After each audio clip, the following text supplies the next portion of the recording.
What's up? What's good? Good afternoon, everybody, East, West, North, South, worldwide, and welcome to the Hood Point, the hippest trip in America.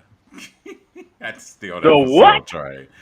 The what? He went Don Oh, Cornelius on us. right. Love, peace, and soul.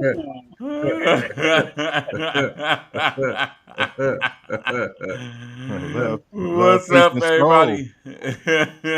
I mean, it's the hippest trip in America. Scramble board later on. Yes, sir. Yes, sir. Yes, sir. Yes, sir. Yes, sir. Yes, sir. Yes, sir. What's up? What's good, guys? How y'all doing What's this up, man? afternoon?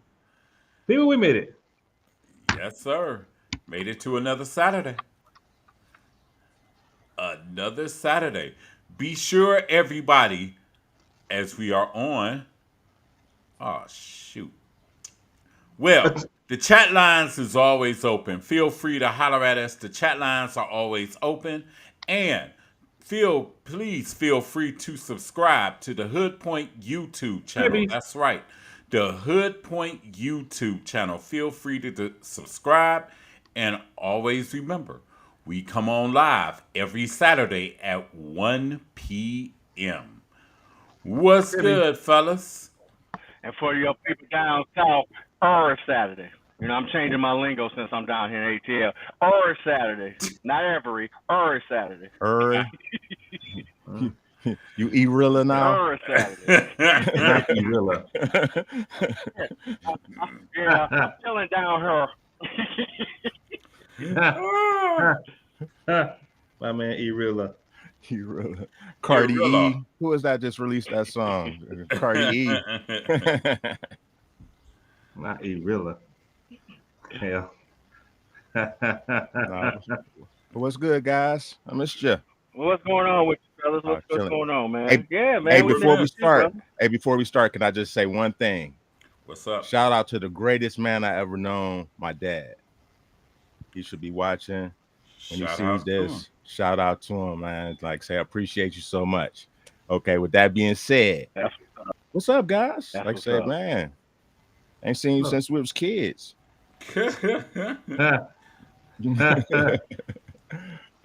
What's been Right, going ready. on? Chilling. Nah, growing. Man, I'm tired of being fat. Chilling.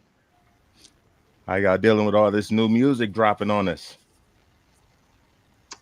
I I'm haven't had a chance to go through any of it. No. Man, it's a renaissance, man. It's our style of music coming back. I gotta find time. You got to put it in your headphones, put it on your phone.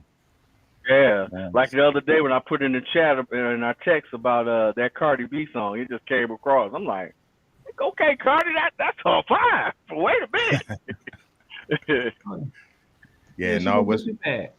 yeah, it's a lot of something for everybody right now, and that's what's good about music. yeah. It's not a lot of money being made, but it's a lot of different styles of music coming.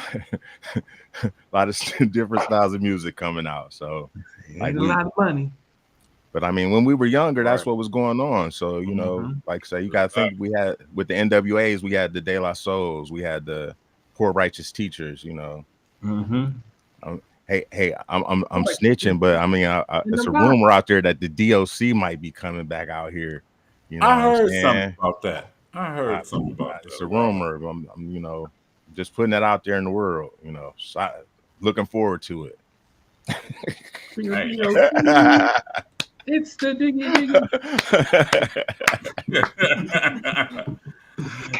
I'm like saying, I'm just putting it out there, and I say nothing confirmed or anything, but a little bird E told me.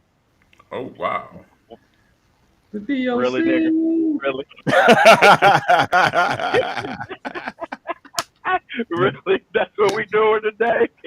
What are you talking about, man? What are you saying? Okay, nothing. We ain't I saying thought nothing. I thought that was a cliche term. Little birdie told me. Birdie.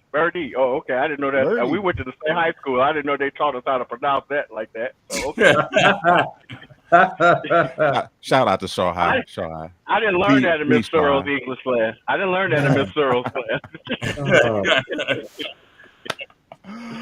Oh, y'all Man, crazy. oh man. Nah, but everything, like I say, it's a good thing for arts as a whole. Like Oh yeah. we needed a little something different in Definitely. the world, you know. Unless we were all gonna start twerking at some point. Now I wasn't down for that. No, Oh absolutely no. not. Oh no. Absolutely not. I Call me take that back that when y'all E get is on out a of different doing topic.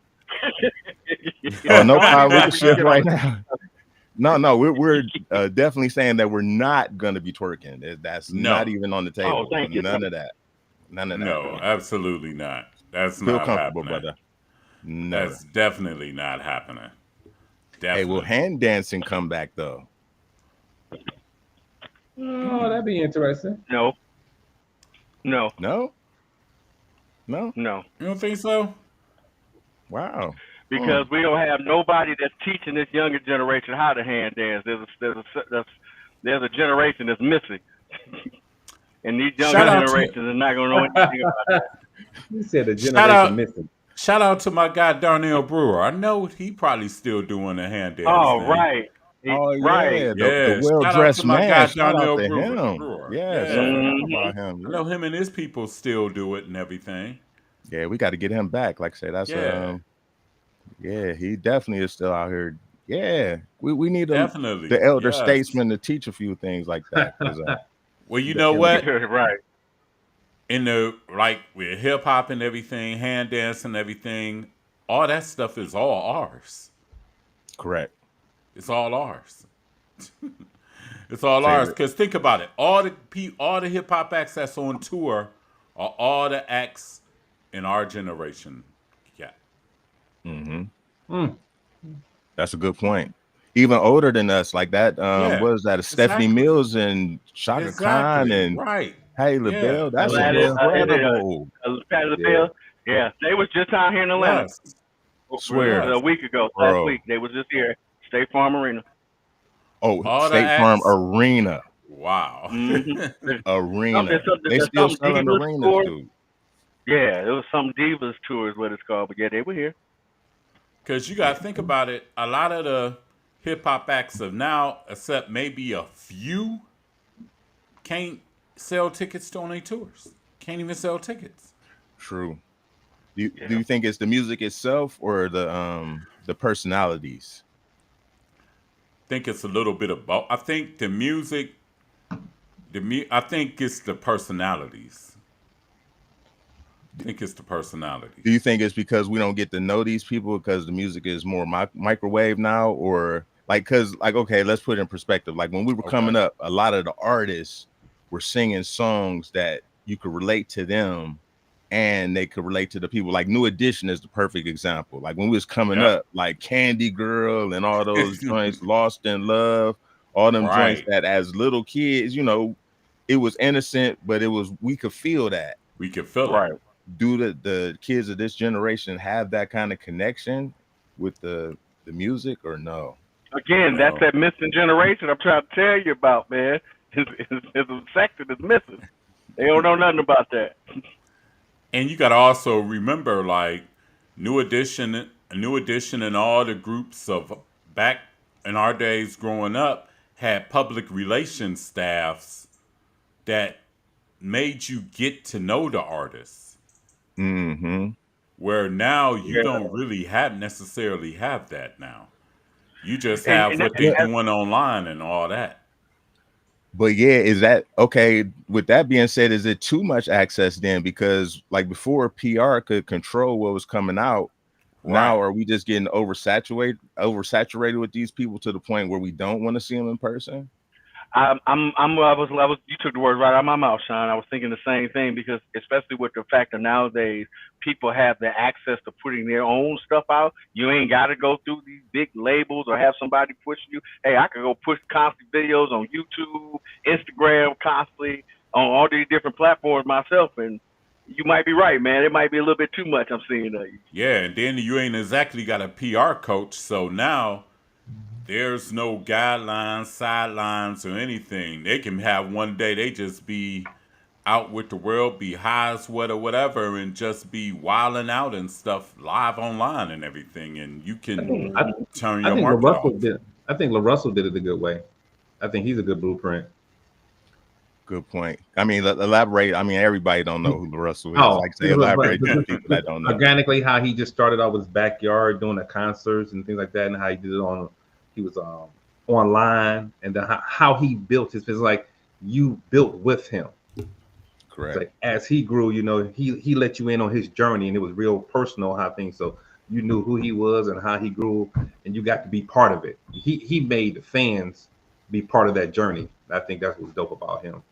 Kind of like a Tech Nine, but he did his in front of the camera. Yep. What you and it was real organic and genuine. You got to be, you know, and I think the dopest thing is too is like I say, the concerts in the backyard. That was unbelievable. Yes. I remember those, and they were epic. Like he had a full house, and it was very interactive. And so you think that's the best route at this point, Geos? But that was work for him. One off, and his personality and how he was. A lot of these dudes now it just depends, you know. Like I say, I think more has to do with the personality and if people can connect with you and how you can connect with people. You know, if people like your music, they're gonna listen to your music. But when you make a fan, that fan connects with you, and then will ride with you to the end of time. You know, because you made them feel part of something. I just thought about something. So Cardi B is the greatest example of what we just said. Very, very. In front of the world. I think she's the greatest example of being on Love and Hip Hop. Yeah, salute to her. What I thought Love and Hip Hop was to be a springboard originally for artists to be seen, and then springboard your music, and then you just kind of went off from there or whatever. It seemed like she was the only one that took advantage of it as springboard. Right, exactly. She was the only one that took advantage of the springboard, and it was crazy because when she was on the show, nobody really took her music seriously. Correct. At the time and everything, but she knew, and she had the vision within herself to make it happen. She told DJ Self. Oh, my bad. She told DJ Self that it's a clip going around. You can watch it. She told him directly that she was gonna make it. So salute to her. Didn't mean to step on you, big dog. But she's the greatest example of just watching. Yeah. Even if you think back, Michael Jackson might be the greatest example of that if we think about it. True. Because we watched him Jackson 5 to Michael. Yes. And we did grow up with him. And that's the first thing I knew about as an artist growing up as a kid was Michael Jackson. Mike Jacks, like wow. So it's been going. So like you say, everything is better when it's organic. But like right now, like how many artists are really on the organic trail? They don't know how to be on the organic trail. I don't think they know. I think there's all about this image or whatever. They don't start off as themselves. I was just about to say that. It's like they talk as if everything is just blubbly and lovely and all that and everything, where they don't really relate sometimes. You know, and also, you know, this generation, they on that what they call that microwave effect. You know, they want everything right now. So they don't even really want to even put in the work to even try and build themselves up or build their image up. I want to go from this nobody to I'm on Cardi B level or whatever, just like that. It don't work like that. It don't work like that. Also, congratulations to Cardi B for her album being certified platinum during the first week of release. Hey. Whoa, what? Whoa. Yeah, it did. Hey man, I heard a few tracks, man. I was impressed. So I'm like, okay. She stayed in her lane. I give it. That's a great way to put it. She stayed in her lane. She stayed in her lane. She did. But Cardi shines when she's talking about a dude, whether she likes him or she loves him, and when she popping her stuff. Yeah. When she's saying I am Cardi B, I'd be like, you can just feel the energy when she comes off doing her thing. Like I say. And to me, I think the most lackadaisical track on her album, ironically, I just didn't like her and Lizzo pairing. Yeah, we talked about that day. Yeah, I didn't like Lizzo on that. I didn't like Lizzo singing on that track. Right. Oh, just that's like just the song itself, not the. You're not saying the pairing, like you don't mind them being. No, I don't mind them being together. together, but I You think just the want choice the that they put together, it's like she put Lizzo on the hook for the Okay. song, and I don't think Lizzo fit that hook. Right. Oh, I would like okay. me and Dave said when we talked about it, I would have liked to her maybe let Lizzo rap on that. You know what I'm saying?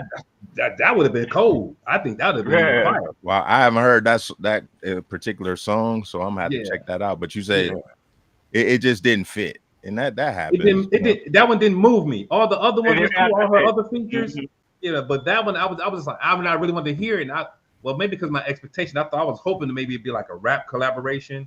But then when I heard the song, I was just like, That was one of the ones that gave me But I also thought that it should have been. But I also thought that because of how it starts off, I think if she could have did like a mixtape feel. All I kept hearing, I wanted to hear a clue bomb. Oh, you know, I was waiting. I mean, when you go back and you listen, just because of some of the energy on some of the songs or whatever, you know, I'd be like, let's go party.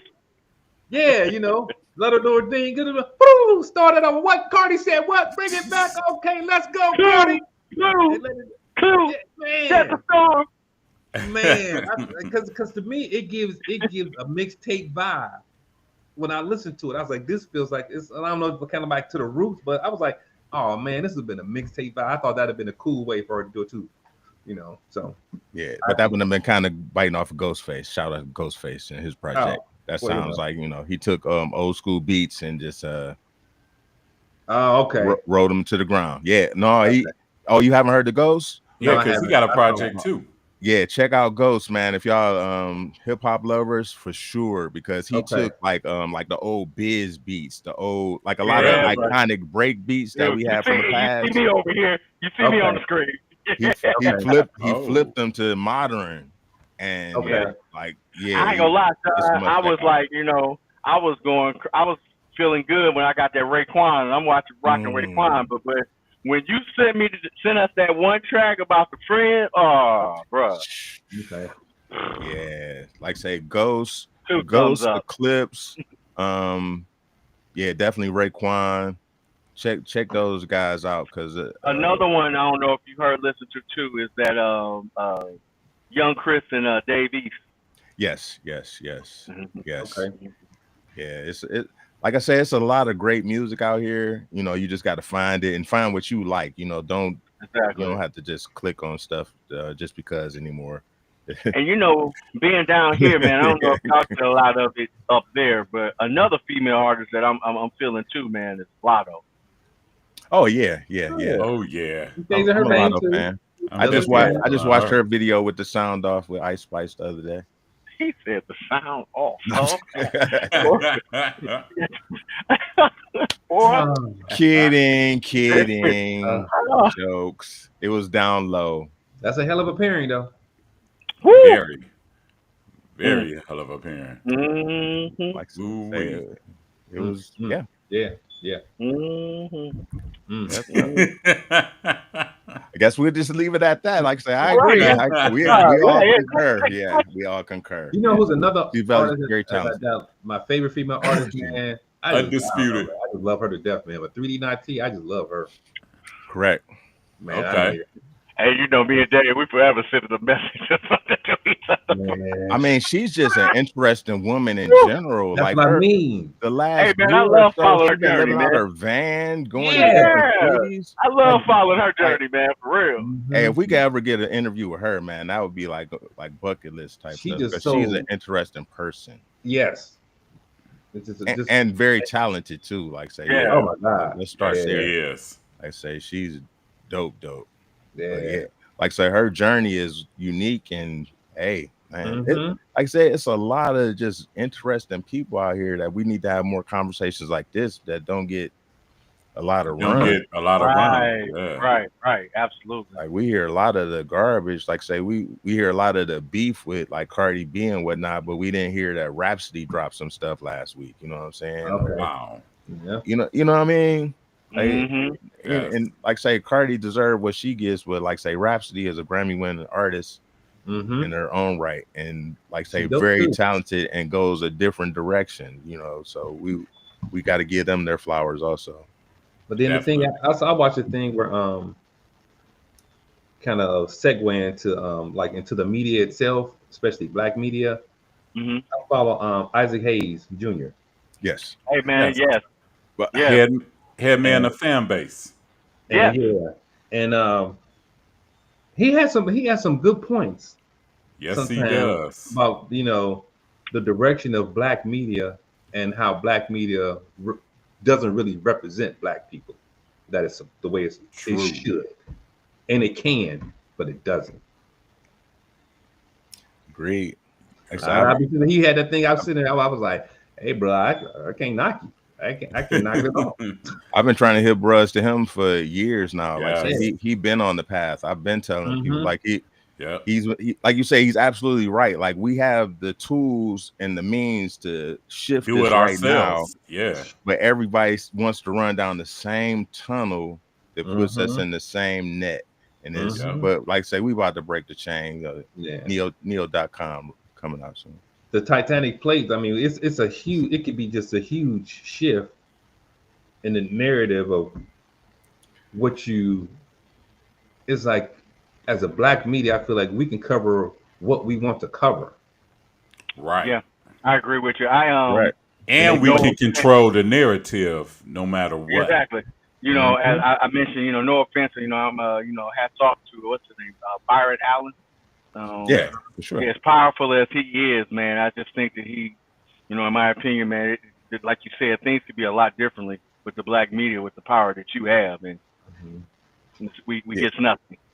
Like for and stuff like guys like him, it's like a double edge with me. It's like almost unfair to ask him to do that because the reason why he's in the place that he's in, he played the game. True. So to put that responsibility on him is kind of unfair, but he could, you know, put somebody else, you know, in the cut in that same space. Absolutely. Exactly. Like, hey man, we don't know each other. You know what I'm saying? Right. Exactly. And do something like that. I agree with that. But once again, a lot of people aren't in the position where they can take those risks. Fact. And I think that's what it is. And if they do get to that point where they have that money or the means, then they all of a sudden get investigated by the FBI and have come on now, going on. Man. Come on, preacher. Come on, preacher. I mean, because like I say, wasn't it? And then I think he tried with when he sued the cable networks because they wouldn't let him because he was trying to do what, the HBCU. Yep. It's like a sports network for that or whatever, which would have been huge.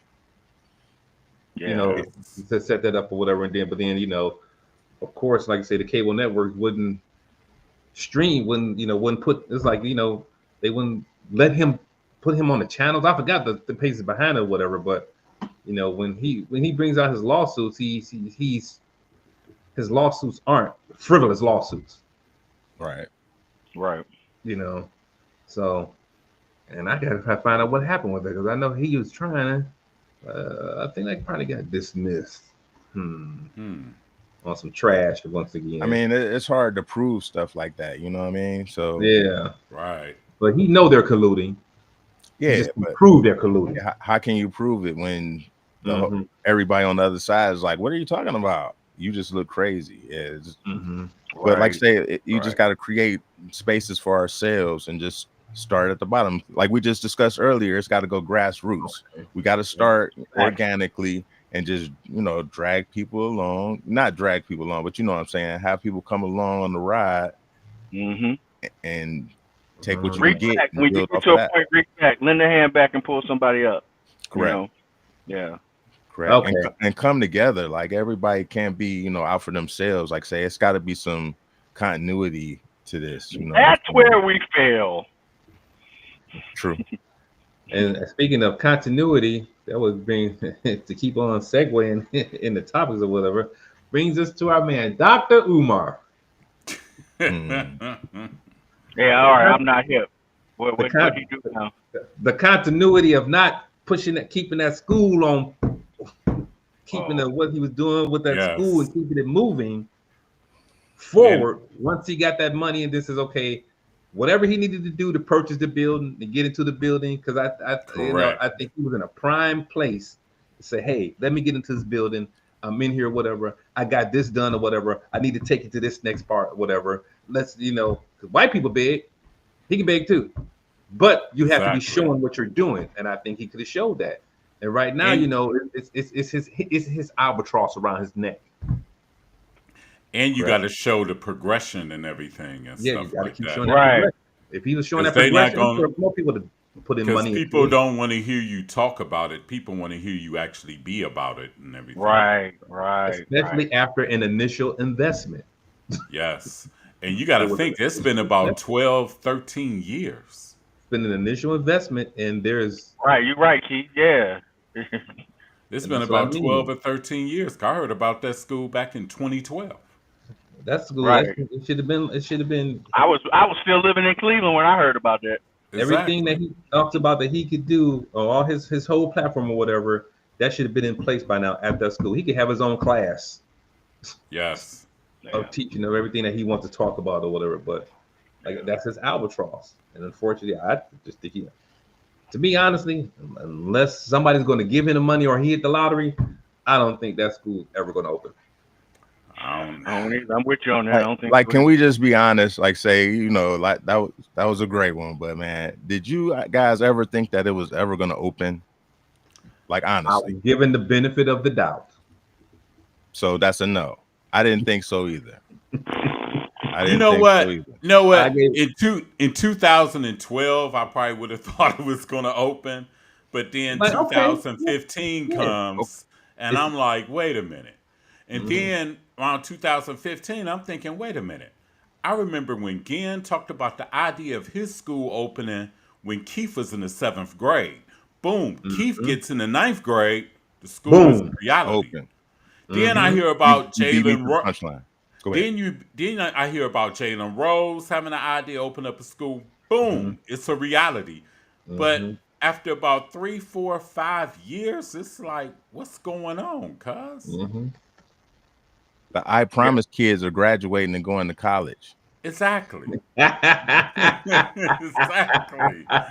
Exactly. Oh, and isn't Jalen Rose now about to move into a hospital? Yes. They're about to upgrade. Now they have a middle school. Now they have a high school, and that's about to and it's like it shouldn't take that long because I remember when Ginn was telling my son was in the 7th grade about his school. Like, if your son comes to Ginn Academy and all this whatnot, and it wasn't no building or nothing in sight, but he had that foresight. And then 2 years later, it was a reality. Jalen Rose, the same thing, but like you said, Sean, after a while, you be like, wait a minute, what's really happening? Fact. Yeah. Like saying, and I'll admit, man, I agree with what you said earlier. Like at the beginning of it, I thought it was gonna happen. I was man, woo, at the very beginning. Idea. Yes. But man, as time went on and he just kept asking for money, I won't say he was begging. He was asking for donations, for donations. We never saw nothing. Then like 5 or 6 years down the line, we finally got land. What do you mean you finally got land?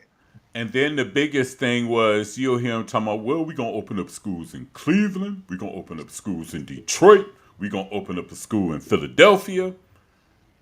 And it always came a roadblock. And I'm like, wait a minute, it can't be that hard. Right. Like I actually forgot about it for a while. My fault, Sean. I forgot about it for a while. So I'm like, but at first I was like, oh, that's really cool. That's going to be all right. And then, like you said, he's like, well, we looking for land. I'm like, well, what you talking about? Didn't you talk about this years ago? And I forgot about it again. Talking about begging for some more money. I'm like, man, this ain't happening, man. I'm tired of hearing about this nonsense. Every time I see some little skit or meme or video talking about, man, next. I mean, he had and you got to look at the fact. Look at the fact where Cleveland enclosed all these schools down. You mean tell me you couldn't have got one of them buildings? No, you could. He could have. We got a couple. We got talking what ifs and whatnot. He could have if he was actually trying to come to Cleveland. Oh, He could have got Central right up the street. Several. Right. I mean, for the price, the comparative price around America, like he could have built one. He could have built one from the ground up here. Exactly. Yeah, you're right. You're right. Yeah, so it's like say fortunate. He's just one of them dudes I really don't like in our community. Like say he means good at the beginning. It seemed like everything that he was speaking was positive, as far as his movement. We might not agree with everything that he's saying, but we get where he's coming from. But like, man, then it just turns into a grift. And then what are we supposed to do? Like still back you up on this? Or feel sorry that the people are coming down on you like you a victim? No, dude. Like and we entrusted you. And I wouldn't even want to back you and let you be the face and say, well, I just do everything else or whatever, Right. Yeah, so, but he's one of those guys, it is what it is.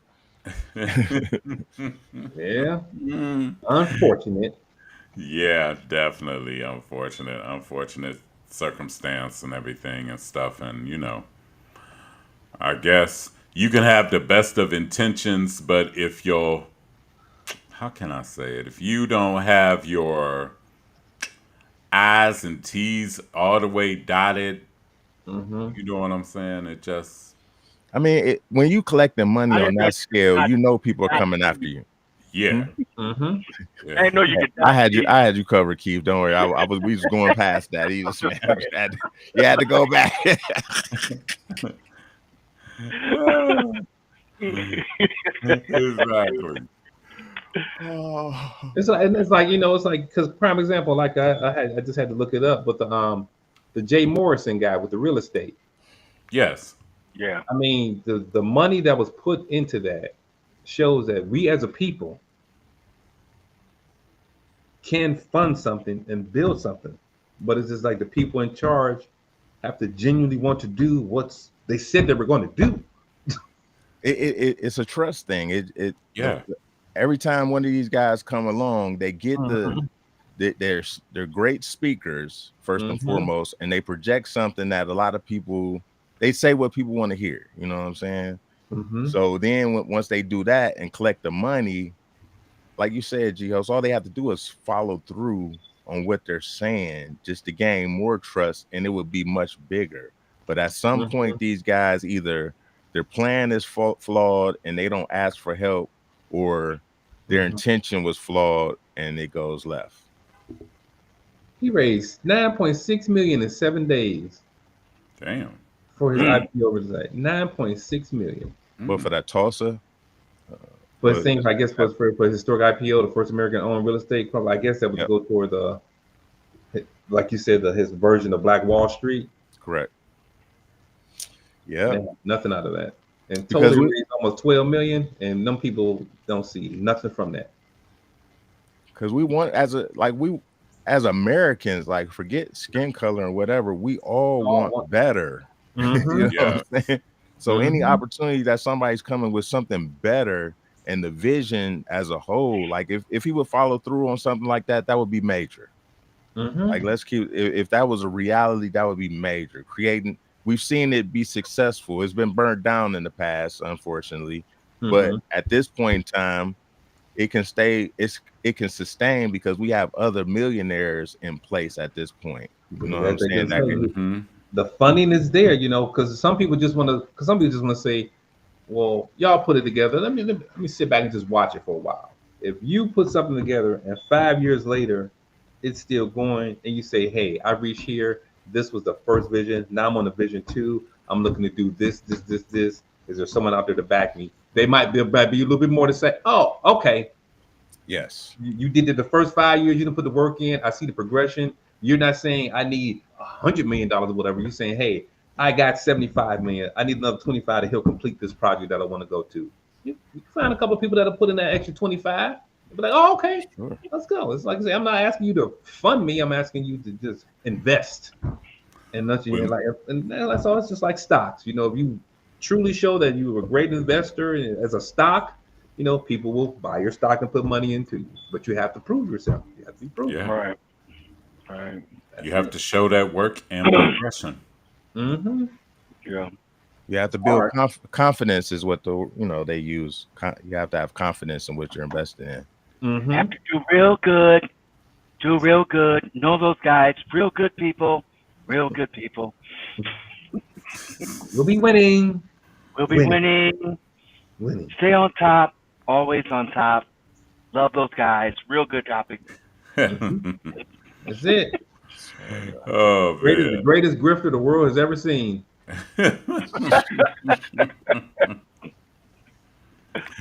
Oh, man. Yeah, I just have to say it's hard being the laughing stock of the world, man. I'm just gonna put that out there as an American, man. Anybody that sees this overseas or whatever, it's hard being the laughing stock, man. Just so you know, they probably just looking like, how are y'all surviving? You know what? We're not. No, we're surviving. We're just not living. We're not living. We're surviving. Exactly. We're not living. Yeah. We're making it. And making do with what we have and where we're at. Trying to tell the young dudes, hey, all young dudes in Cleveland, man, all rowdiness is off limits. Like, we do not want any National Guard, nothing in Cleveland. Y'all, exactly. Everybody else, do what you do. Because they figuring the way they figuring is if they can get it off in Washington and they trying to get it off in Chicago, and if they can get it off in Chicago, they'll soon be trying to put it in every Democratic city in the United States, where in about 2 or 3 years, no jokes aside, and being real and serious, most of these cities will be under martial law. They'll shut us down. They're going to test it out. Like, my theory, this is me, layman, regular dude from the streets, you know what I'm saying? But I think they're testing it out in Chicago because I think that they think the Chicago guys are going to shoot back. And that's going to be the thing that's going to set everything off. Yep. Yeah. For real. But I like how right about the how Chicago's like, no, people in charge, the mayor like, nah, we'll talk to the FBI, but the National Guard, no, you ain't about to come here.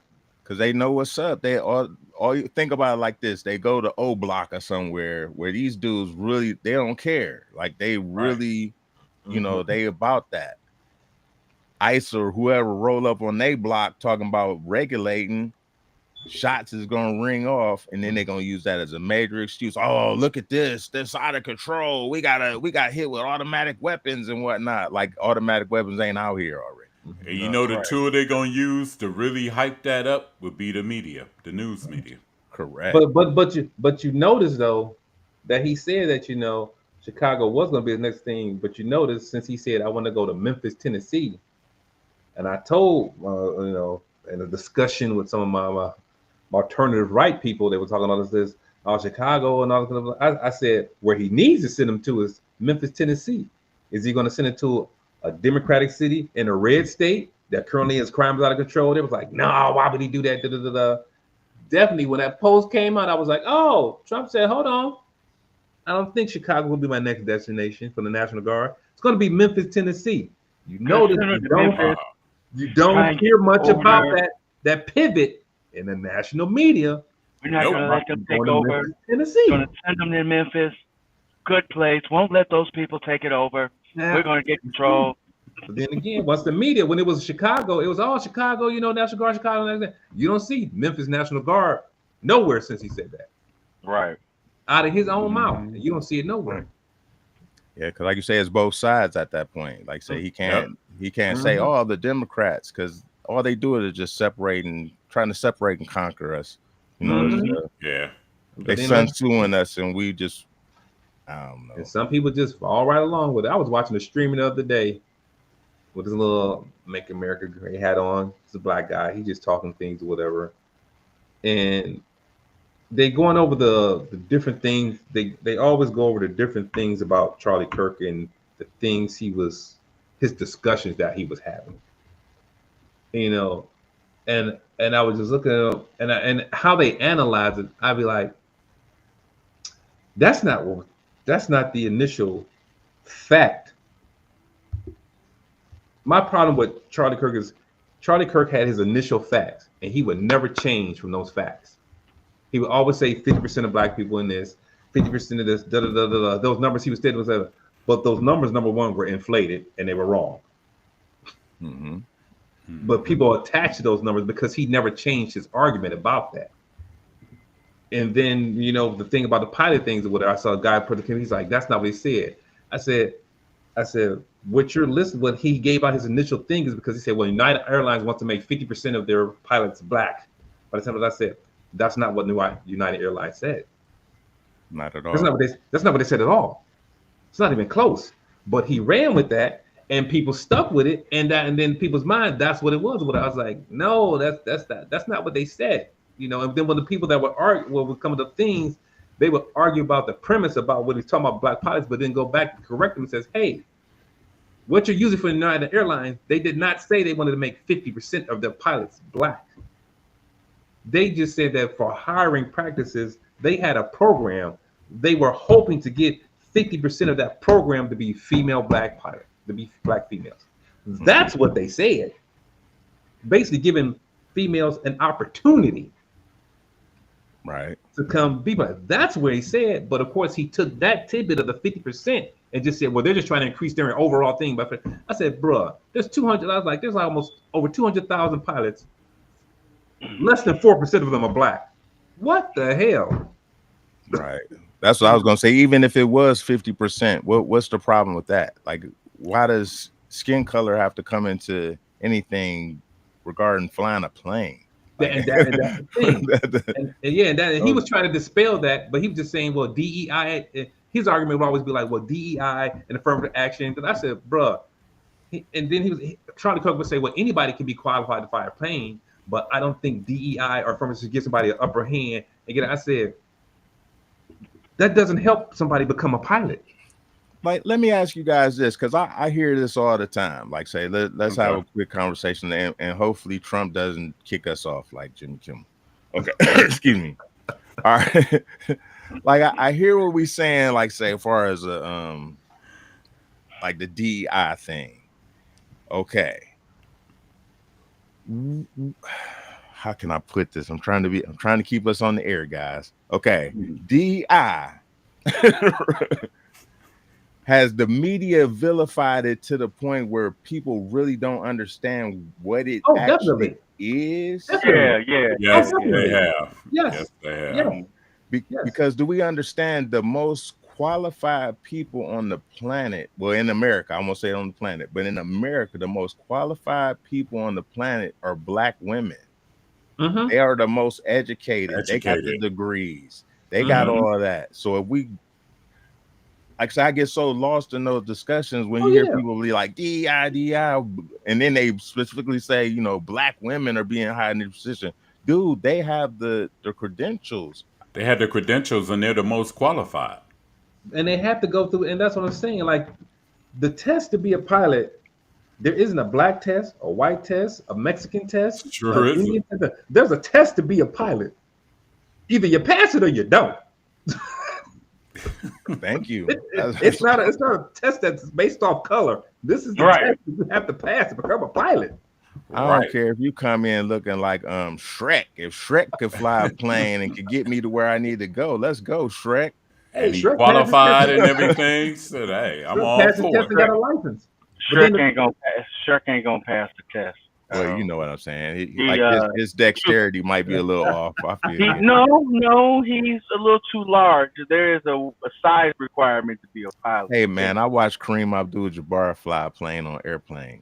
As my mama used to say as a kid, only in the movies.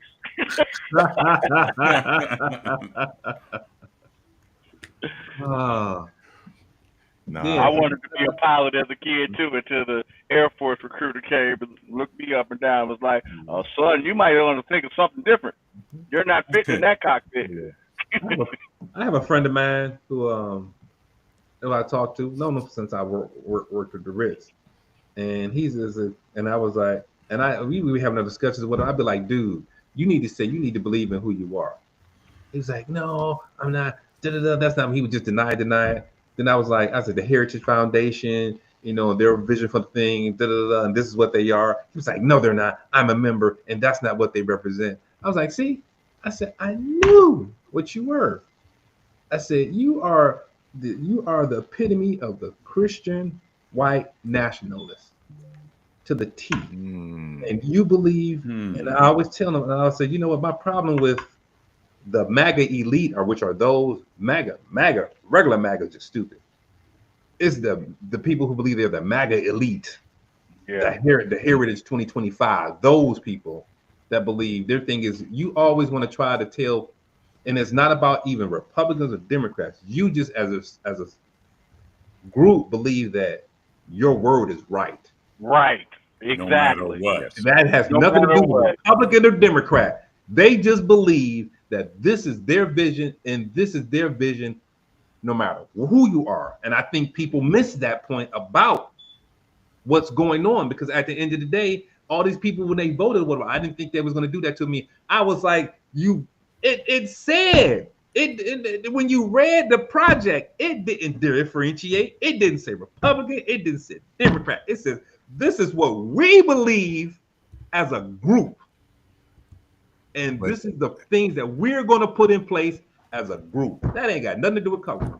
But the whole time you got to remember that they were saying that, hey, we aren't doing this. Don't look over here, guys. Oh, yeah, this isn't what we're saying. doing. Right. Yeah. Yeah, like they're gullible. I'm not giving a pass on being gullible, but yeah, they were definitely And some of the ones that I would sit back and look at y'all, I'd be like, and then once again, I'll wherever say it's not even, and I consider them to be a separate party from being Republican or Democrat. Well, I just believe right now it's group over country.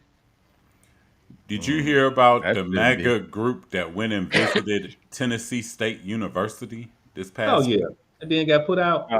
And then the guy I was watching was the black, Make America Great. He was talking about that. He was like, the black kids started yelling and screaming at them, and they just wanted to have violence or whatever. I was like, come on, dude. I was like, you know what? Your whole entire argument is null and void, because they were asked to come there.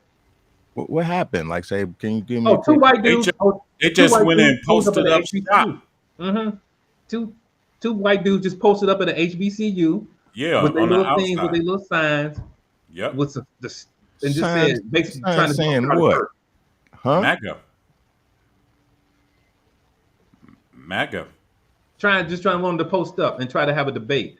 I was like, but that's not how that works. Hold it, man. And then the students were like, man, y'all just get up out of here. Time out, man. Time out. So you mean to tell? Okay. So you mean to tell me that these bros rolled up on a HBU campus that they claimed they didn't know was an HBCU? Okay. Right. Set up a booth and was talking about tables, debating, like verbal debate. It's just like MAGA. They might as well set up a smack booth. Okay, go ahead. Like it's just like MAGA would have came up on Kinsman and set up a booth. Yeah, but them kids, but the students was like, man, y'all can get up out of here with this BS, because nobody entertained it. Nope. It's just that fact. It was like, at the end of the day, we're not entertaining this. Y'all can just go. It's not even worth the debate. Right. It's like, just leave. And then it was the thing that, well, we didn't know it was an HBCU. Come on, my brothers. Man, do your Googles. They knew. Come on, man. That's what I'm saying. These people trying to go viral. You ain't got to Google. Just look around. There's a whole bunch of people with a lot of melanin walking around you. So you know what made me think about that, though? After they did it, I said, you know what's funny? I was like, how can you become? It's like you had Superman and you had Bizarro. So if Charlie Kirk was Superman, how could I then become Bizarro in my alternate universe? So I was like, well, in my alternate universe, the black Charlie Kirk will pull up to HBC schools, and then he would sit there and debate with kids at HBC about white people issues. And then see the few white people that would be there to then come up to debate him about those issues. And go along the same lines, and you can use those same numbers. It's like, he always wanted to talk about black on black crime. I can sit there, but I'd be like, well, generally the greatest threat to the society is the white male, especially when it comes to incest, molestation, rape. You know, I was like, hey, 65% of the people, Charlie, like you say, it's only 38%. I could say, hell, 80% of the people, 80% of the white men in jail are nothing but are considered pedophiles and incestuous, you know, for raping their children and stuff like that. It's like, you know, taking that same formula, using those same numbers or whatever, and then see those people be like, oh, he crazy. That's what I say, but there's no difference. No, I mean, if we sat down, would it be able to go off to everybody? Yeah, it would strike people the wrong way. But it's like I'm just following the Charlie Kirk thing and say, hey, I can do that, but I'm just going to go to predominantly black colleges and do the reverse thing and talk about it. People would be offended. Oh my God, they would lose their goddamn mind. But they can't at this point. Like that's what I'm saying. This whole Jimmy Kimmel thing really put like everybody's now aware of the free speech thing. Like it's yeah. Which is a shame that the country had to be taught that in 2025. Like they did it to Colbert. Like it's unfortunate that they didn't jump on when he got it. You know what I'm saying? That he lost his whole thing. But like Jimmy Kimmel, they was like, oh, hold it now. Like, wait a minute. Like, oh. and the thing about it is, he didn't even say anything. He just played a clip, made a joke, and that was it. His actual verbiage in that entire scene was less than what, 25 words? Yeah, he just pointed out the obvious. Like this man showed basically no remorse for the dude that you just basically was championing for. This dude's the greatest dude ever. And somebody asks you about him and you pivot to some expansion on the building. Like, come on, man. Hilarious. Right. And I pointed that out to somebody. I wrote itself. Yeah. Right. But oh, that was what got him. That is what you wanted to get him suspended for. But like everybody's been pointing out, like my man on Fox was like, hey man, you know, kill all the homeless people. Oh yeah.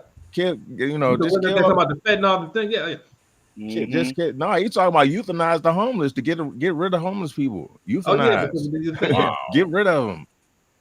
That's it underneath.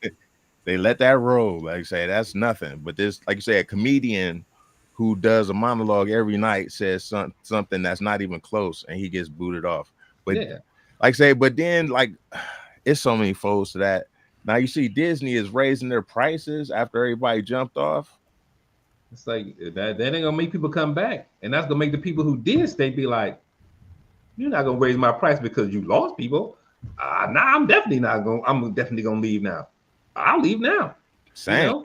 I'm in that boat. Like I was like, man, I got faith that they're gonna straighten this out. But now I'm sitting here like, dang, I might have to miss half the NBA this year because they moved it, the ESPN. So we but then like ESPN Plus taking the stripping too.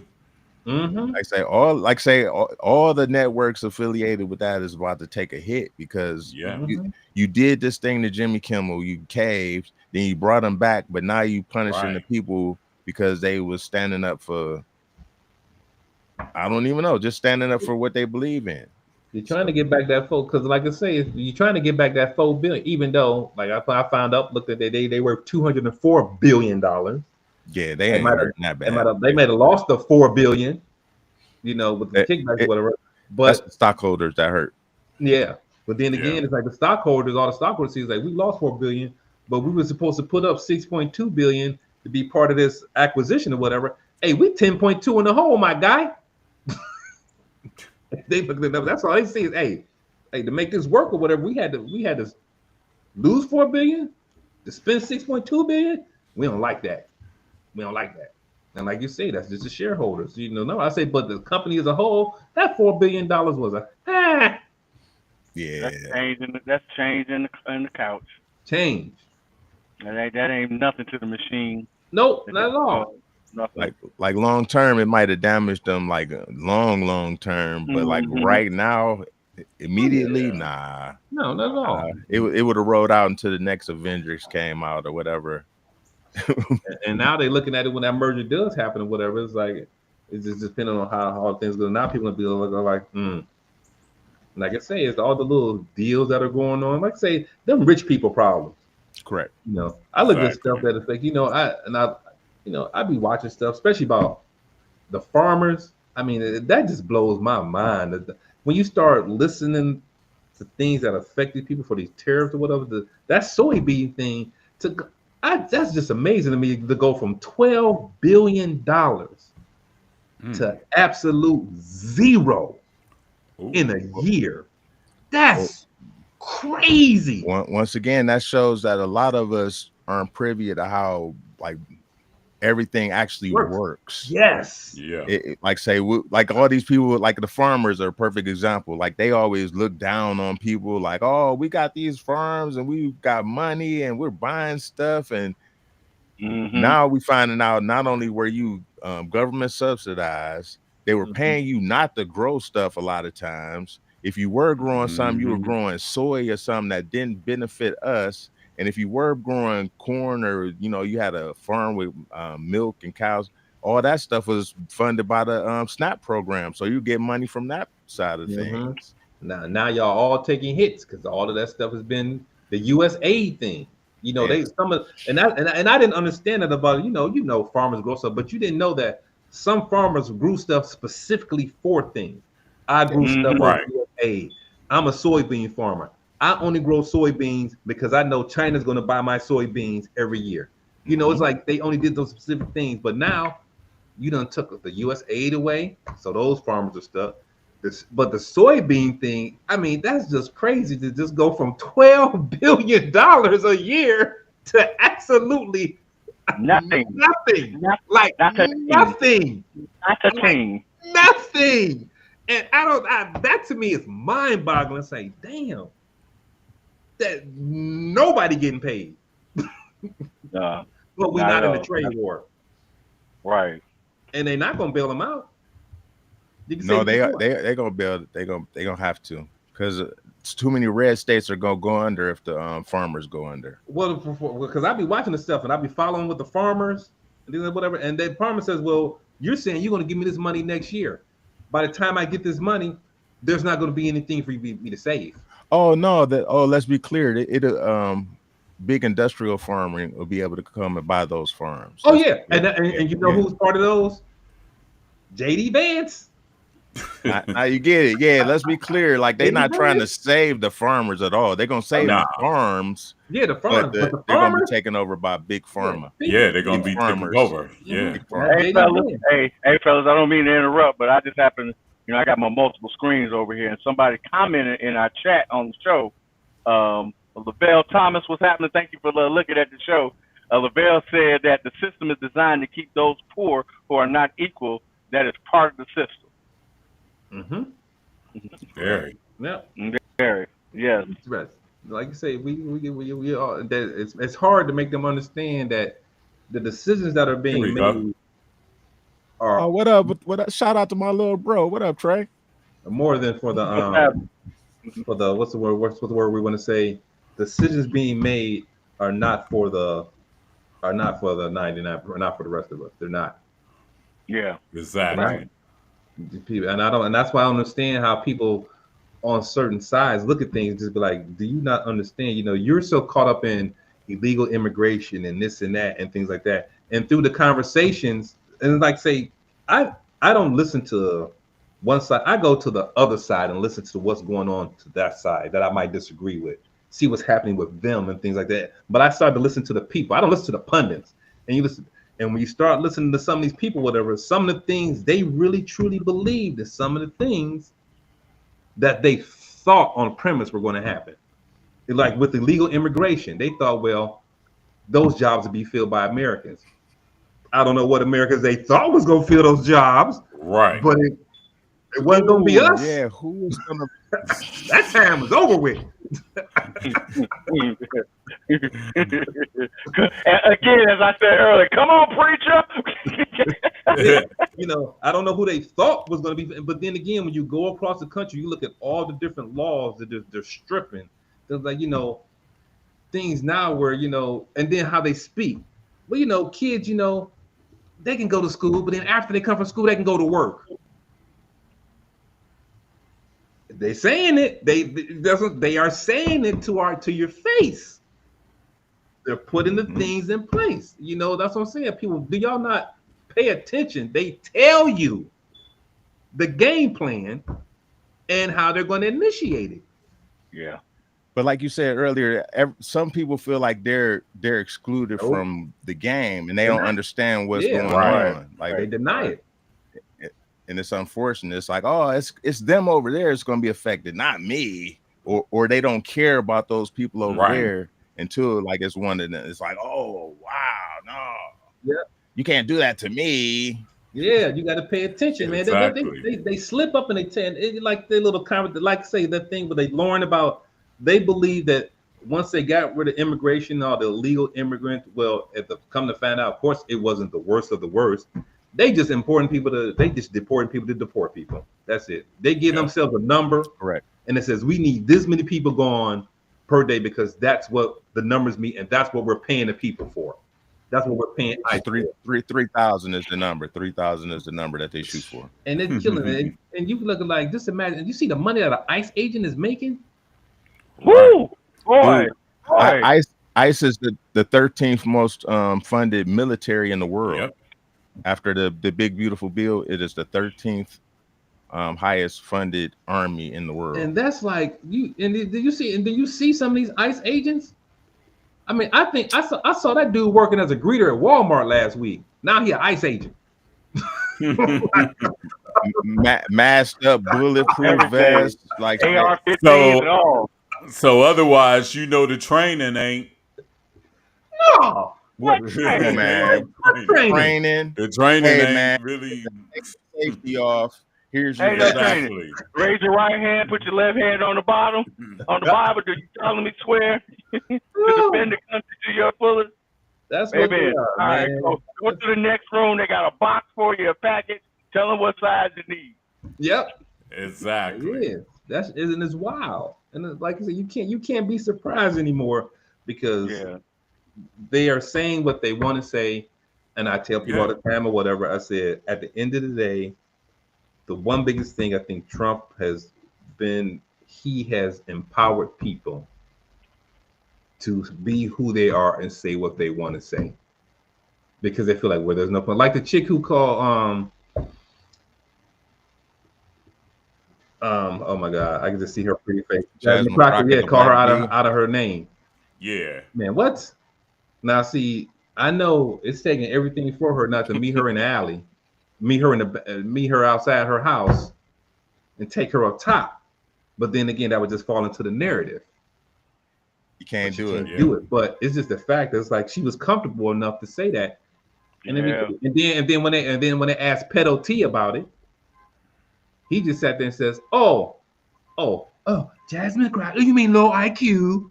And that's where he starts at it. But it's not the fact that you didn't address the fact that she called her a name. Now, I love, you can say what you want. I love when Newsom get on there and he does his tweets in Pedo T terms. Oh, that is hilarious.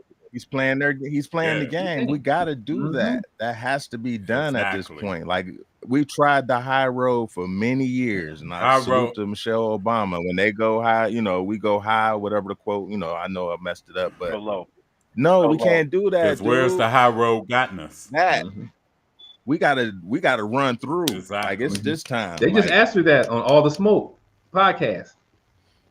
She was just on there. Well, her and her brother was on there. Oh, I missed that one. They sure were on there. Yeah, I missed that one.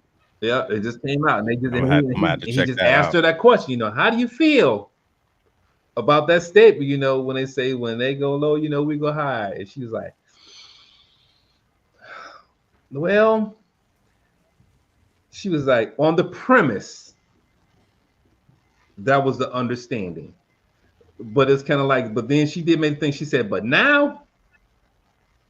And that's where she left it on that part about the "but now" part, and she didn't expound on it. But she just she just gave her based on the premise of when she said it. She explained it, but then she says, "But now," and she just shook her head. So she understands now that that is not the same day and age. No, like you said earlier, this dude has got to the point where, like, I'm gonna call it what it is. Stupid people feel like they're intelligent enough to speak about things that they don't know about. Exactly. If that makes sense. Exactly. Like that, I call it comfortability. Mhm. it's like wow, like dude, they're feeling comfortable in their ability now. Yeah. That dudes be like, oh, I love his policies. You be like, what Yeah, policy what are you did talking about? you Did I do miss that you something? love? Oh, Man, all I know man. is yeah. As I know as of right now, for his policies or whatever, they say healthcare is about to increase. Unless if we work for the same company, when we come out for open enrollment and the numbers come out or whatever, I don't think your number is going to be different because you're right and mine going to be different because it's left. It's going to say increase for both of us. Yep. For both of us. Thank Exactly. you. So, it's not. These dudes feel like they live in another Yeah, America like, or something. Like, I wow. was saying, If you my have a eggs and your family of eggs- 4 and I have a family of 4, we got the same rate. Yeah, Yep. you know, there's no yes. And what did it do? Unless you living in an alternative universe or something like that, because Yeah, I don't understand it. that's why. Yeah, and you got the they really PPOs believe or that. PMOs or whatever, the MMOs or whatever it is. We got the same ones, same old. Exactly. Mm-hmm. The same way. And like I said, I think another thing too is not to go back to Charlie Kirk, but if you paid attention to Charlie Kirk debated not to win. If you think about it, his debates were not about winning. His debates were about putting his information out there. Yeah, out. Yeah, I got you. And kind of Putting just, his- you know, pushing just the pushing the narrative, narrative. whatever, because Yeah, it's rhetoric. I'm just and trying to narrative get my out there. point across. That's all. yeah, I'm just I getting just my want to point. get my point across. And no matter how you say whatever you're going to say, This my is my point is point. still Give there. no difference. This is my point. Exactly. Yeah. So even when confronted with facts or things that would you say, well, that's not correct, he would still go back and say, well, no, this is like prime example. The one thing where they asked him about, you know, the 10 Commandments, and he said taxing at 1%, and just for him to say, well, that would be against that's breaking one of the commandments. Thou shalt not steal, and I forgot the other one that he said or whatever. I was like, what does that have to do with taxing at 1%? If that's the whole point or whatever, then that means it's against us too because we pay taxes. You can't just associate your part of the Bible to make it interpret to fit that narrative. So you can't say taxing the rich is then disrespecting breaking one of the commandments. Well, what about taxing the poor? That's not breaking the commandment. And those would be his arguments. Not just be like, how can you look at that? And then but in his conviction, that's because his stories never change. Never. It never changed. That's what he believed. That's how he felt, and that's how he put it out there. And it's funny you mentioned that, Dave, because a lot of conversations that I've been in with people, I've always gone back to the point of, please just go back and do your homework. That's all I ask you to do. Just go do your homework before we have this conversation. Mm-hmm. I used to think he didn't. And for myself, because like when everything happened with him, I didn't know nothing about Charlie Kirk. I know I didn't know nothing about it. Me either. And my roommate was going off and he sending me text messages about, hey, they killed my man Charlie Kirk. I'm like, Charlie Murphy? Who he been gone? Who you talking about? Right. And he was just going on and on and on. And I'm like, I've never heard of this dude. He's looking at me like I'm crazy. So I said, before I say anything, I was stuck just on the fact of this man just got killed in front of all these people. And this y'all are talking negative about this guy, man. Goodness gracious. That's what I was stuck on. But then I had to start going back and start doing my homework. Like, why have so many people up in arms about this? Mm-hmm. And that's what I ask people still to this day. Please go do your homework and don't just Google something and let the AI on your iPhone or your Samsung give you the answers. No, do your due diligence. You gotta look at the whole thing. Charlie Kirk was amazing at doing. It'll focus. Charlie Kirk was amazing at doing one thing. That man, when you look at his whole entire story, that man dropped out of college at a college that was 100% acceptance rate. He dropped out of it to then go to predominantly white colleges on the premise to tell these people that college was a scam. Mm-hmm. To then debate about black people's problems and make money off of it. When you break it down to its simplest form, he went to colleges that he himself said were scams. The predominantly white colleges paid him to come there to speak. This man told you that you are here, but you shouldn't be here, and he made money off of it. And you know what? A lot of those guys do. In the simplest terms. And you know what? And you know what? That is true. Because think about this. Back when we all graduated, 80s, 90s, student loans wasn't as prevalent back then. You had to be a special case to get a student loan back then. But now, they just giving it out like candy, student loan. Just fill out the paperwork. Yep, just fill out the paperwork, and you're approved. They know they got you long term. That's the American dream. Yeah. Is Sally Mae still around? Is that still around? I think she got morphed into something else. I think that was the thing back when I was, when I was coming up. You like get your loans with Sally Mae and all that kind of stuff. Right, because I got Mohilia now. I got Mohilia as far as student loan thing now. So, and I saw something that talked about how student loans. I can't remember how it was on when student loans took off or whatever. And I think it was like going into the 90s, the 80s, 90s, one of those. Somewhere around here.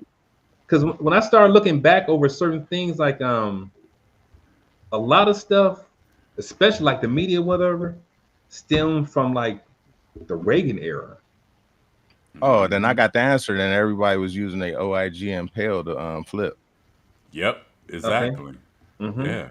And those only things you really could get back then was the OIG and the Pell Grant. Oh, you just brought back some memories. That Ohio instructional grant, brother. Yes, sir. Yeah, that was seed money back then. Right, exactly. I'm probably going to look forward to that. I wasn't flipping nothing, but I got that OIG. I'm about to go get that Tommy and that Polo. Yeah, I ain't mean to, like say. No, I remember everybody that know the game know the game. Absolutely. Yes. Absolutely. And for you to get a student loan, you really had to be on your stuff back then. But now, boy, you just brought back some memories, baby. Oh my bad. Like I say, bros know. Everybody that know. That's what. Now all you gotta do now is fill out that FAFSA. Hey man, let me tell you something. That OIG and that Pell Grant helped me perfect my signature. I look forward to going over into the Treasury's office. Give him my money. I know a guy who he was a producer. I ain't gonna say his name. Yeah, don't. But back in the mid '90s or whatever, that dude had an $80,000 studio in his house. Whoa. From going to college. Dang. Boy, I bet. That studio was so cold. I was like, "This got this from what? Wait a minute, did you graduate?" But that studio, he said, "Yeah, like 80 grand." I mean, that studio was lovely. I was like, "Wow, that's crazy." Wow. The very first PPP loans. Man. If you knew what to do with the money. Just you know what you just put out in the air, boy. Hey, shout out to all my people who understand. I do. Right, that's what I'm saying. They probably reacting just like you, like, you know what? I thought, yeah. There was plenty of trips, and for those that know Ohio State campus, Merle Tower, 1100 Merle Tower. Yeah, I used to be right over there,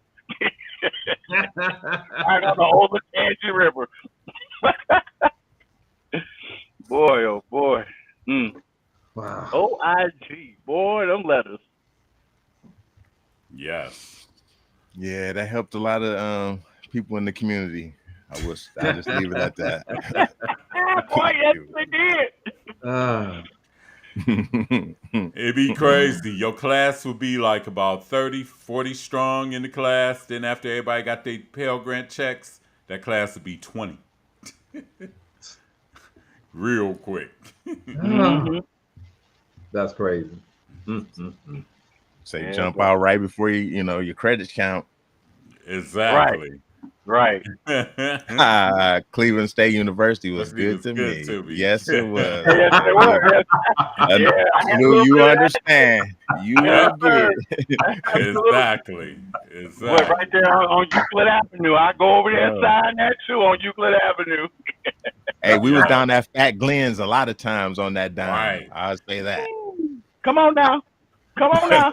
The Shire or whatever it was. My back new then, too. IZI was funded by Ohio. And Right, man. And what my man say, my Tommy Hill be my top gear, Jabot be my bottom gear.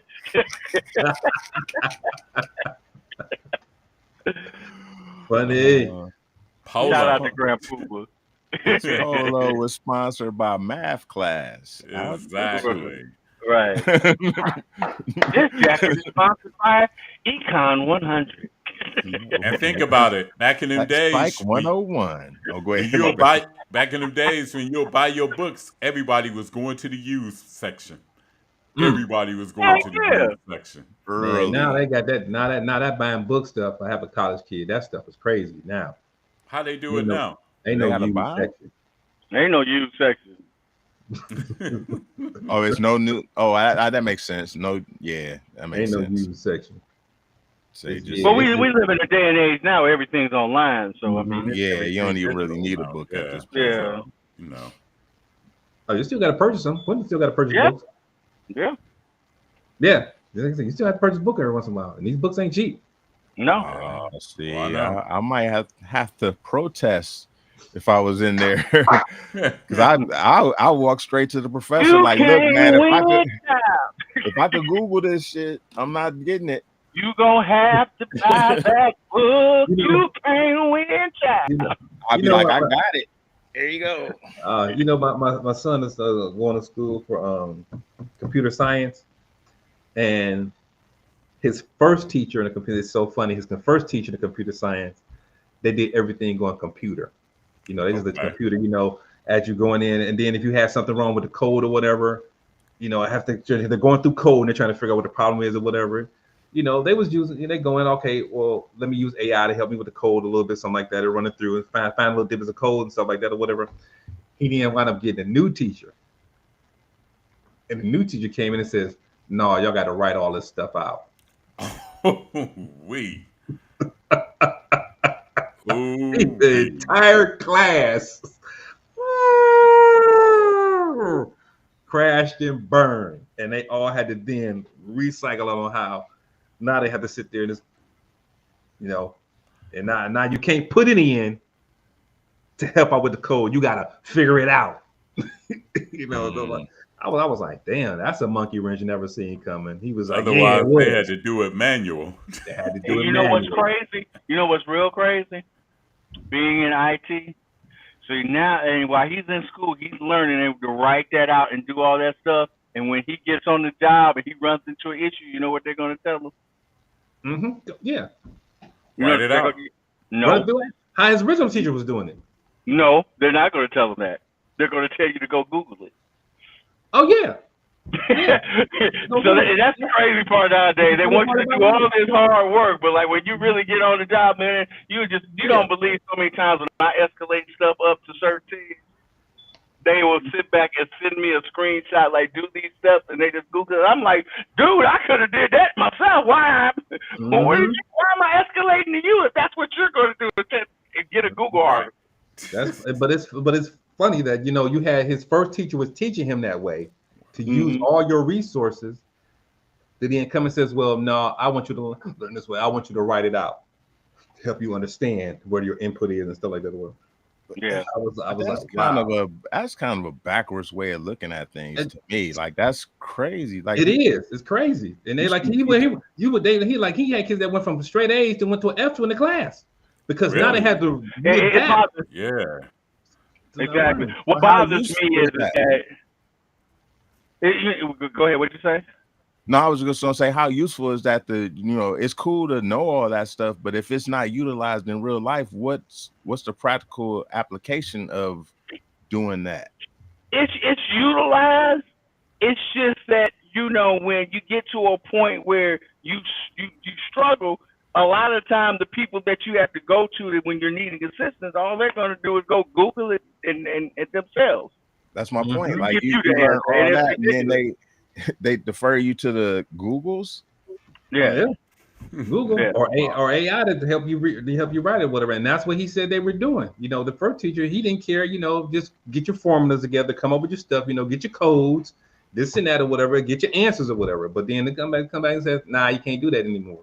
And for them, that was a major, like I say, that he had to resort to go from being on the dean's list to be like the what list? I'm on the trying to survive school list now. Right. I done went from the dean's list to academic probation and everything. Right. And Yeah. me, Well, that if I don't get this kid, I'm about to lose some of my OIG and Pell Grant. Right. Man. Joe, it's out the door. Yeah. Oh, Right. for real. About to make me lose my scholarship. OIG for sure. And some of his one of his scholarships is based off of you have to maintain this for the A certain GPA. Yeah. Right, or it's out the door. So he was like, hold on, whoa. And it's good that he knows it, you know. It's good that he knows it. Yeah, so that he worked it out. Because sometimes, and I got to tell people, you know, sometimes Google may not be available to you. Mm-hmm. You may not have access to a computer, and you need to figure this out now. Somebody hits you with something. Hey, I need this figured out right now. And y'all sitting in the middle of a coffee shop. You just sit there. And I'm looking at you. I'll be like, don't ask me. Right. I had trouble. We were just barely surviving the 7th and 8th grade math. Right.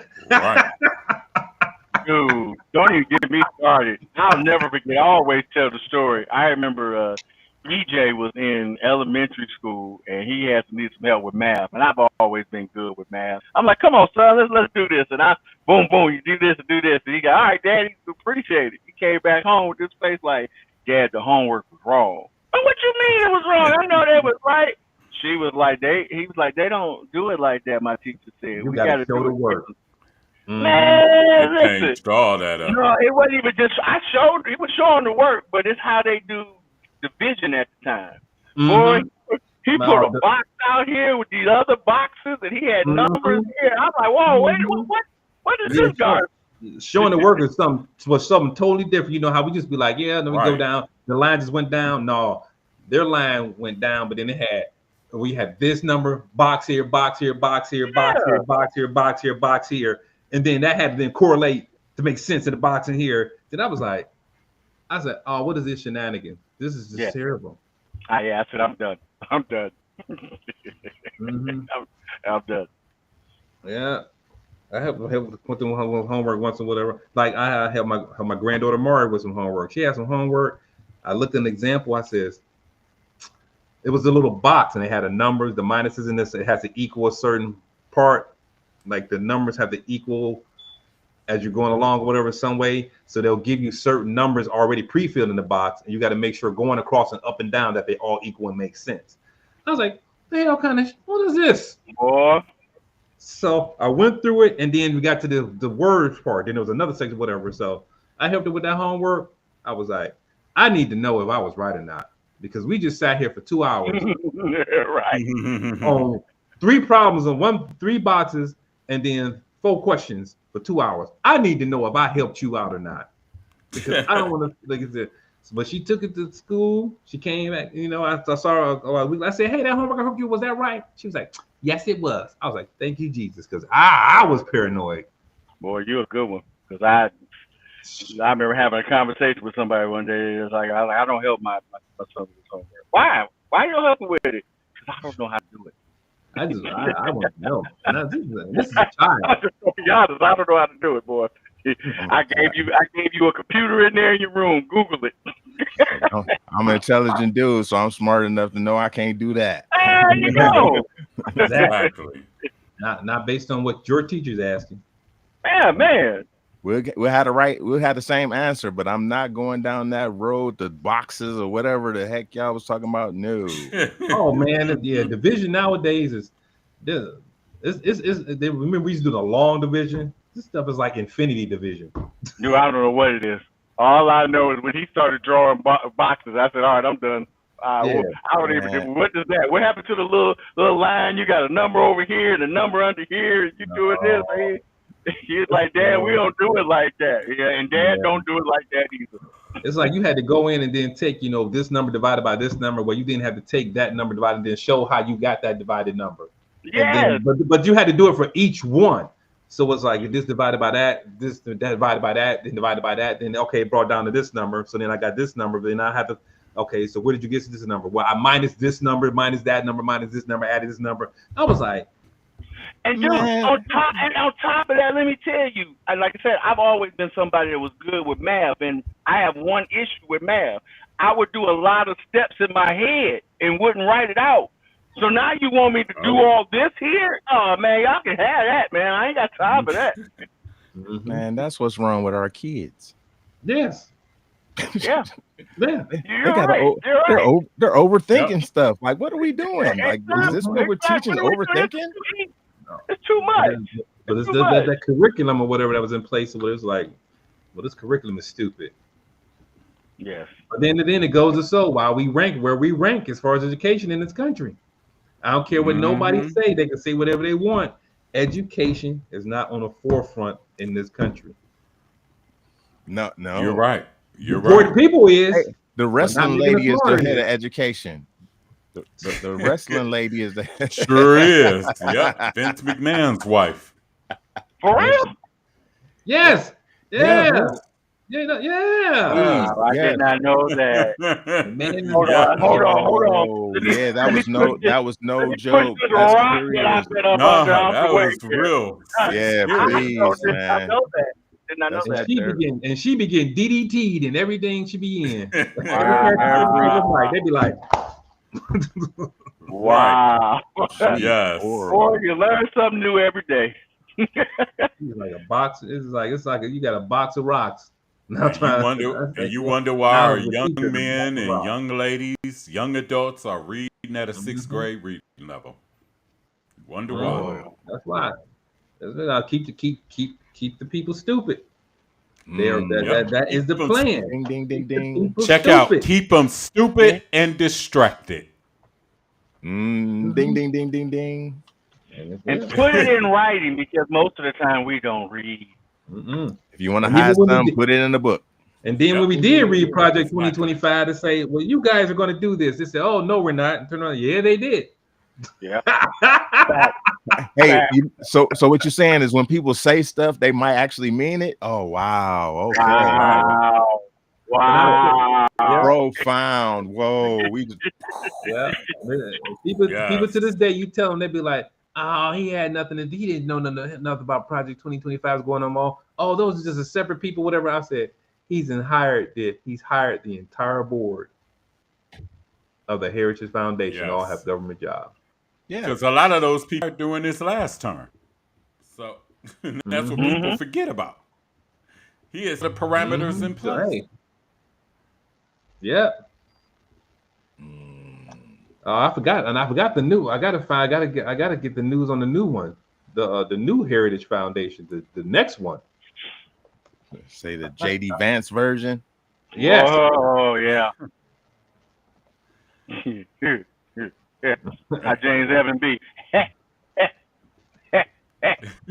Man, like I say, we'll have to have a whole nother show, because I got, as a Christian, how do y'all feel about them claiming Christianity as part of this whole thing? Because it's always like a Christian nationalist. That's what I'm saying. Like, it's not about government. It's about Christian nationalism. So you totally jumping off E? Yeah, I was like, because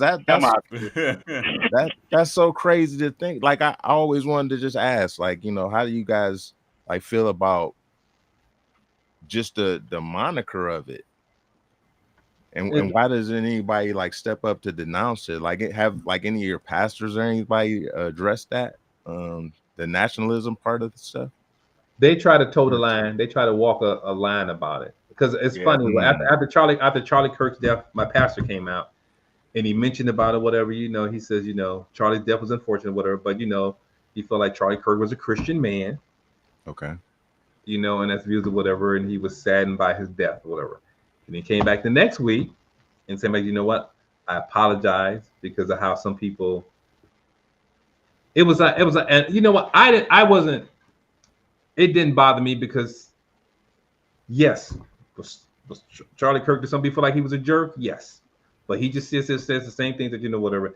Did he deserve to die like that? Nobody deserves to die like that. No, be clear. Yeah, not at all. Not Exactly. at all. Like I said no earlier, loss of life is good. And like I said earlier, when I I first heard about it, like I said, I was just stuck off the fact of all the comments that people were making about him, and I'm like, that dude did not deserve to die like that. And then when I found out that his kids were there and watched that, that's the image that's going to be in their minds forever. Watching my dad get killed like that, and you had the audacity to sit there and say this while this is happening, man, and you call yourself a Christian? Come on now, please. And you know, and then my pastor said it. I didn't feel offended by it, you know. But I guess, but then, like I say, people still are for what he was true to who he was. But to some people, that still then they felt like he wasn't the Christian that he was claiming to be. Ooh, but see that, like, say, okay, from the outside looking in, feel that, you know, because it was his truth. Yeah, how does that sounds like if he's claiming it, how can anybody on the outside say that he isn't like you say he's representing him, but he doesn't represent you, right? So how does it get claimed under the whole umbrella? I guess is my how do y'all feel about it being claimed under the whole umbrella? I think this is what I think it's just all part of the plan. I think it's all it's part of the plan that's coming to fruition of what those people who view that as a group, because like I say, I think it's just the group as a whole has always felt like this is how the word that we, if you want to use the term elitist, because to me it always goes back to what's happening in Israel. At the end of the day, I've had this. It's like, you know, I have discussions with people when they talk about what's happening in Gaza and Israel, stuff like that. I was like, you know, I don't disrespect the motherland. It's not the land. I know that's the motherland. That's, you know, but it's the people who are in charge are there. You have to separate the two. And, you know, and I had it to my friend, and he's like, well, why does the United States have to be back, you know, Israel's like that? I said, because they believe that we want to be on the side of protecting the motherland. And he was like, what is Israel? I said, but you have to separate. It's the people who are in charge, and not everybody over in that country believe the same thing, but the people who are in power are the people who are in power. Same as we're going through here. Same thing we're going through here. Yep. It's the same. Yep. There's no difference. The people in power, there are the people in power. And that's what it is. To me, there's no difference. It's just the people in power. But there's people over there in Israel who do not believe in knitting numbnuts in his regime. True. But he's in charge. And I think, like you say, I mean, we can't, that's their ideology. And right about now, they have the power to push their ideology. And right now, they're using the term Christian. They don't like to put white Christian in front of it. They just want to, but it's the Christian nationalists, but it became white Christian analysis for a reason. You know, the term came because the term is. So the term is what the term is. But I understand what you're trying to say. It sucks, but that's just what they're driving. It's not about government anymore. It's about, if you want to look, that's why I'm saying the Republican Party, there's a difference in the Republican Party. It's not about the conservatives, and it's not about MAGA. It's about the white Christian nationality part of it. And that's the ruling part. But they are basically saying, we don't care about Republicans, Democrats, right, left, whoever, whatever. This is our narrative, and this is what we want to push on the Republican. And you see they're about to do that in the schools now. They're writing a whole new curriculum based off Christian nationalism. But they're taking Black history out at the same time. They're doing a whole new curriculum that they want to start introducing over the next couple of years. That's what it's all about. Indoctrination. Slavery is just pretty soon they'll just tell you slavery is just a nasty rumor in the schools. Oh, easily. They're trying. Or it was everybody was just working. Everybody was just provided jobs. Everybody volunteered to work. I've heard that. Yeah, no, they were had afforded a jobs and better homes. They were afforded a better opportunity Right. Right. than being in Africa. As quiet as it kept or whatever, the homeland right now. They'll say homeland Africa. Oh, we gotta talk about that on the next show because that's Woo. a whole nother something. I don't think people are hip to what's going on They over there they in the get motherland. busy. They about to bankrupt France first. I'm gonna just put that out Oh there. man, So everybody can that follow. too, man. What? Again, come on, preacher. Come on. Watch out. Oh Yeah. boy. Mhm. And then Yeah. right Cause, Shout out to my Africa- man over there that started it. Excuse me. Go ahead. Because Africa is grouped up with China, so it's gonna be some interesting stuff. You've been following what's been going on. Like they grouped up. The African nations have grouped up together, and they're keeping their resources now. Like in the past, like all these other colonial institutions have French been, would try to, like they were taxing these dudes. Like now, all the people in power are like, "Yo, we control this. You come to us." And I have a few friends here in Atlanta that are from over there in Africa, from Liberia and things like that. And over the years, that they were talking about like a change is coming. You sing that song in church, but a change is coming for real overseas. And all it depends on those people that are being put in power. Like I say, it's like funny. I just watched a thing about I just watched a thing about Afghanistan and the Taliban. And it's funny how the Taliban is bad, as I say, but after we've left them alone, and the Taliban is building Afghanistan to think whatever for the infrastructure and stuff that they're doing within the country for the people. I was like, well, I'll be damned. I mean, what they want to do, but it's a funny thing. What they're trying to do is the same thing that I've seen the African countries do as far as the infrastructure. Yeah. And building for the people. And then they're playing nice too. I was like, oh, they're even being nice with the resources. They're like when literally they can, because it's about water over there, and it's how they're building canals to like to feed the country for water. It's like this river that runs through them and a couple other countries. It's like if they wanted to be jerks, they can dam it up. But they're like, no, we don't even want that. We just want our share. Yep. And just then they're making treaties with other countries, stuff like that. I was like, oh, I see how over there when it works, when the people that you're supposed to be, oh, these are the worst of the people. No, once you leave people alone and they're figuring out or whatever, like I say, and this is the Taliban. That's what's our mortal enemy, man. When you see countries like that, and you look at them and be like, damn, look how that country does what they do for their people, and you look at us like, they don't do nothing for us. Everything is subjective. Like say it's like I'll tell everybody what they do over there ain't really our business because we can't really relate to all the aspects of it. Same with them over there. They can't tell us, how it is to be a Black American, but we hear it all the time. Like people, like you say, your buddies from Africa, have they ever been judgmental of African American? I mean, African Americans. Do they feel like we're the greatest people over here? They know. No, they keep it. They keep it 100. They keep it how it is. You know what I'm saying? Like I've heard conversations. Where people have mentioned that, Mexican people, for example. I don't want to get into stereotypical things situation, but like some of them try and get Black folks, out of their jobs so they can get their Mexican people in their positions. And the African people is like, you say things about those Black people, but they still are our people regardless. Good.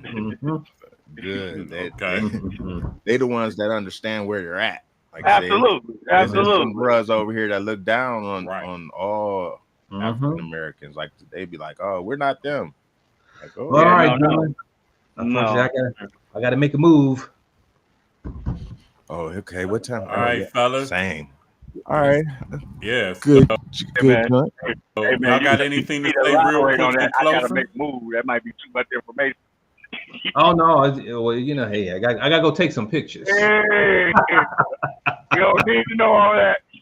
So long as Bowles wasn't in front of it, it's all G's. Right.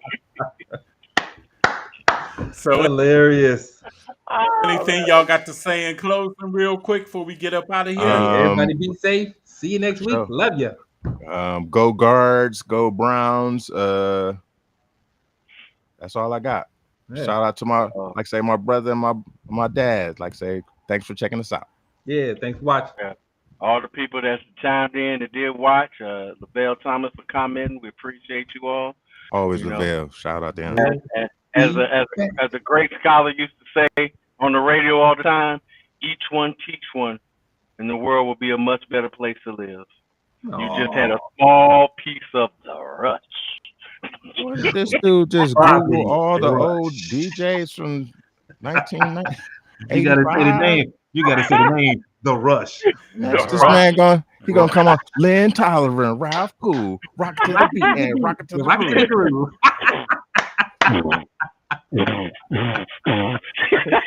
Like I said, Jeffrey Charles. Like I said, shout out to participated in the chat and everything. Shouts out to y'all and everything. Dean Rufus. Like I said, check us out every Saturday at 2 p.m. every Saturday afternoon. 108 Club. Also, subscribe to the Hood Point YouTube channel. Oh, hold it. Let him say that. Subscribe to the YouTube, y'all. We're back. Subscribe to the Hood Point channel. Scribbers. Till next week. Next Lady Skills. Shout out to Lady see y'all Skills. soon and everything. Until next week. Peace. Peace.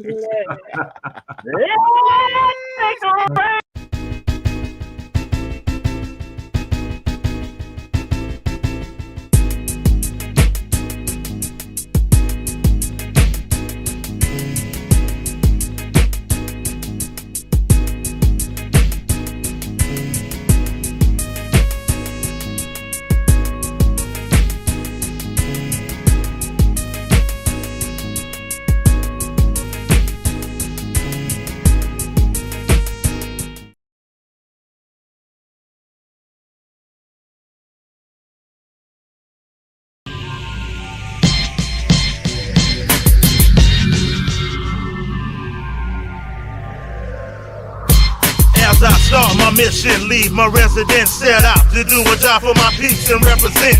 I'm calling out anybody who got the balls, the nuts to put it up and brawl for it all. Set the stage, I'm in a rage. Get ready for the ultimate fight of your life. Step into my cage. There won't be anybody out there that can save you with them whack ass rhymes. You ain't saying nothing new when you step inside the circle. There'll be no commercial. I came to bring the pain to you until I hurt you. There'll be lots of violence, blood without a murder. Assault on a wanna be me, the HUD. The doors locked as we begin to stare down. You're fearing all the thoughts of the words are run down. You can try to run, but I catch you like a hound. Cross-face your ass and make you tap out. I'ma rip you in half with my microphone stand. Then this battle that is present will become the past. Make you feel the wrath, nigga, quick and fast. Though the body is a master when we finish the task. We like a mob in this game cause we organize. The crimes we commit leave you traumatized. The answers to your question is don't ask why. You better recognize it's DC for life. Once again, see Vegas. Drop papers for papers. Show skill, rock stages. My affiliation with the Dark Cloud Click got a nigga kicking 8 tight bars of the hottest shit. 216 niggas represent murder, whack MCs at they residence. Hollow man style, leave no evidence. As I spark quotes that whip those like Philly blunt smoke. Choke on this good shit, nigga, I'm no joke. So excuse me as I rape the track front to back, smack hardcore. Leave that track ass on, cause when I strap on the mic, you can see the bleed. Because 2 crews enter and 1 crew leave. 2 crews enter, 1 crew leaves. Don't know what the fuck is hitting up our sleeves. 2 crews enter, 1 crew leaves. Don't know what the fuck is hitting up our sleeves. 2 crews enter, 1 crew leaves. Don't know what the fuck is hitting up our sleeves. 2 crews enter, 1 crew leaves. Don't know what the fuck is hitting up our sleeves. Watch out, here I come blowing up the spot. I don't bling bling, but I'm still holding hefty knots. I'm spitting on bars like Dick Smith through busted condoms. Much offspring, so how's your wife and my 3 sons? I'm a dawn of this game, aka the king of scandal. No limit to drama, too much for you to handle. You wanna take me and succeed? I doubt it. You must be special there, little dummy, think about it. Clear, unseen, walk a mile in my shoes and witness the struggle and at the same time paying dues. To those who hate, writing shit about me on walls, you're mad. Cause your bitch is finger licking on my balls. Full of dark cloud off the radar you can't trace. Running a race, other clicks can't win a place. No skills, no hope, best bet, get a career change by fucking with us. Shit can easy be arranged. Enough is enough, now it's time to we rub. Blaze track, break back, always ripping it up. Rap game, spit flame, never giving it up. Flow nice, floss ice, yeah, I'm living it up. Step up, come correct when you're dealing with us. Tip top, non-stop, you know what lyrics is up. These niggas, real niggas, yeah, we scandalous. Your crew shoulda knew, yeah, we hazardous. Ain't no nigga out there that can handle us. Blow for flow, and dismantle us. Here's a mic, go ahead, try to battle with us. Four niggas, real niggas, that's ready to bust. Now you spit a little shit and I don't know what you said. Now it's time to put the dark cloud over your head. This game don't complain, yeah, we bringing the pain. North Coast, Middle West, yeah, they shouting our name. Game over, enough said, you's about to bleed. Cause two crews enter, but one crew leaves. Two crews enter, one crew leaves. Don't know what the fuck is it.